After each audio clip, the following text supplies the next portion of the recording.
Hi friends, எப்போவும் இந்த மிளகா பஜ்ஜி வச்சு பஜ்ஜி போட்டு போயிருக்குதா? அப்போ இந்த வீடியோ கண்டிப்பாக உங்களுக்கு தான்.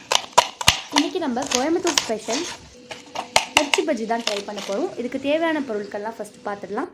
ஆனியனை சின்ன சின்னதாக சாப் பண்ணிக்கோங்க. கொரியாண்டரையும் சாப் பண்ணி எடுத்துக்கலாம். இப்போ சாப் பண்ணி வச்சுருக்க ஆனியனையும் கொரியாண்டர்லையும் நமக்கு தேவையான இன்க்ரீடியன்ஸ் ஆட் பண்ணிக்கலாம். Salt, pepper, turmeric powder, chilli powder, கலருக்காக கொஞ்சமாக காஷ்மீரி சில்லி பவுடர், அப்புறம் கரம் மசாலா. இதை நம்ம இப்போ மிளகாவை கீணிக்கிட்டு அதில் இருக்க சீட்ஸ்லாம் எடுத்துகிட்டு இப்போ நம்ம எடுத்து வச்சுருக்க மசாலாவை இதுக்குள்ளே ஸ்டஃப் பண்ணிக்கலாம். இப்போ ஸ்டஃப் பண்ணி வச்சுருக்க மிளகாவை நம்ம பஜ்ஜி மாவில் டிப் பண்ணி ஆயிலில் ஃப்ரை பண்ணால் நம்மளுடைய மிர்ச்சி பஜ்ஜி ரெடி ஆயிடுச்சு. இது சாப்பிடவே செம்ம ஸ்பைஸியாக டெலிஷியஸாக இருக்கும். கண்டிப்பாக வீட்டில் ட்ரை பண்ணி பாருங்கள். நம்மளுடைய சேனல் உங்களுக்கு பிடிச்சிருந்தா லைக் பண்ணுங்கள், ஷேர் பண்ணுங்கள், நம்மளுடைய சேனலை சப்ஸ்கிரைப் பண்ணுங்கள். தேங்க்ஸ் ஃபார் வாட்சிங்.